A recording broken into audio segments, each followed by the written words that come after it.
Tila ba nararamdaman nyo ang panglalamang sa ating mga Pilipino? Saan kayo makakita, mga kababayan? Kakagawa lang ng batas ng SC ng rule, implemented kagad.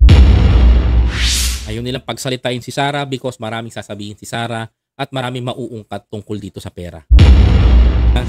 Bago sana hindi mamatay yung issue ng impeachment laban kay Sara. Kasi this is very important to every Filipino na gusto siyang pasagutin. Kung ano kung nasaan napunta ang pera ng taong bayan. Saan napunta yung 612.5 million pesos? Ano yung pinukol sa kanya na tungkol sa 125 billion in 11 days? Saan pa nanggaling itong mga confidential fund na to? At saan napunta itong mga to? Sino si Cocoy Villamin? Sino si Mary Grace Piatos, mga kababayan?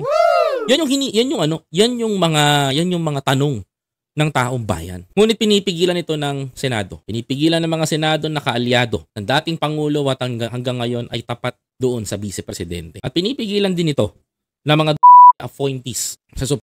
Ilang beses ko pong sinabi sa inyo, tila ba nararamdaman nyo ang panglalamang sa ating mga Pilipino? Panglalamang na tayo mismo ang ginugulangan, panglalamang sa kaalaman, lalong-lalo na pagdating sa mga batas, panglalamang na ginagawa nila, mga kababayan ko, patungkol dito sa napakahabang laban ng impeachment. Tawang-tawa lang ako. Tila ba napasakay nila tayo sa mga pakulo nila? Saan kayo makakita, mga kababayan? Kakagawa lang ng batas ng SC ng rule, implemented kagad. Saan kayo makakita ng impeachment na hinain sa Senado na dinelay ng Senate President? Only in the Philippines. Ko. Ito'y patunay na pinagtatakpan ang katiwalian at ang pagnanakaw sa pondo at pera ng taong bayan.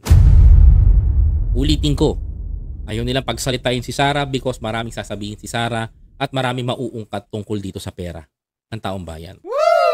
Dahil pag nagsalita to, masisira ang karir niya sa 2028 and pwede siyang mawasak at hindi na makatakbo, mga kababayan ko. At ang pinakamainit dito, lalong-lalo na ngayon, mga kababayan, maraming Pilipino ang hindi maintindihan kung bakit unconstitutional ang impeachment na sinasabi nila. Like I said, sa pinakamadaling salita, mga kababayan ko, gumawa ng isang bagong rule ang SC, in-implement ngayon, biglang sinakop ang impeachment ni Sara. Isa itong malaking panglalamang sa taong bayan, sa mamamayang Pilipino, at higit sa lahat, mga kapatid, sa buong bansa. Simple lang po ang tinatanong natin, saan napunta ang pera ng taong bayan, sino ang nagmanipula, sino ang dapat managot, at dapat ba siyang ipa-impeach? Yan lang po ang tanong. Simpleng-simple lang.